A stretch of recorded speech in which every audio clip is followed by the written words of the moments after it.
Spectrum Holobyte probably never stopped patting themselves on the back after bringing the world Tetris. I know I wouldn't. Not wanting to let go of a good cash crop, they recently established the Alexei Pajitnov signature line, a series of abstract puzzle games endorsed by the creator of Tetris. This line includes all the different variations on the theme: Weltris, Facestris, Worldtris, Super Tetris. But there are also a few completely new games like Breakthrough and Clockworks. Well, the latest Pajitnov game is out, and it's called Qwirks. And the burning question on everyone's mind is this just another minor variation on Tetris, or a completely new cool thing? And the answer is, well, heck, what is the darn answer anyway?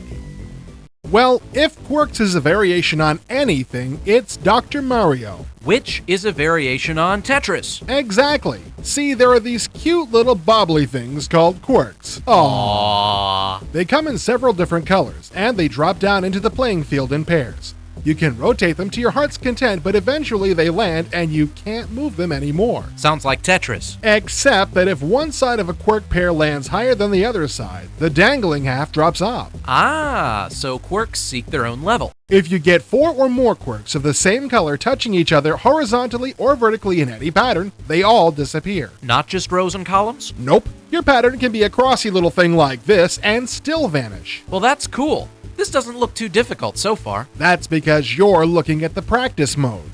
Ooh, who's the critter in the middle? That's one of 13 monsters that want to battle you for ultimate Qwirks domination. So, are they any good at it? Most of them are really good at it. In fact, this would be a good place to mention a key bit of strategy. You mean how when you set up a series of cascading patterns, it makes the clear soap bubble Qwirks appear on your opponent's side? Yeah, that was the one. I think the monsters know that one pretty well, actually.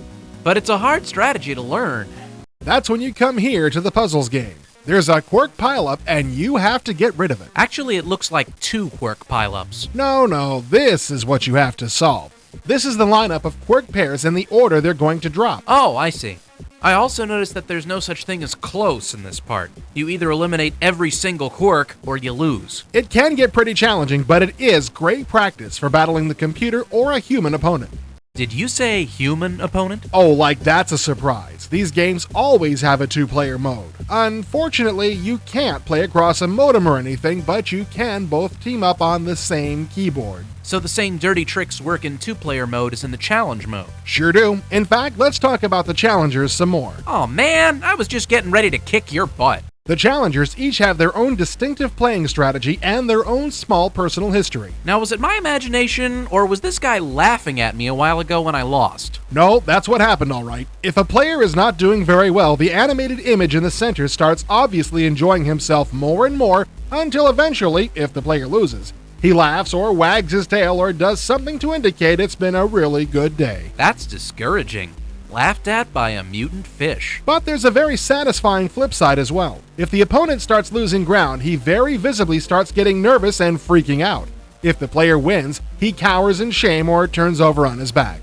Okay, this is all very cool, but we've lost track of the original question.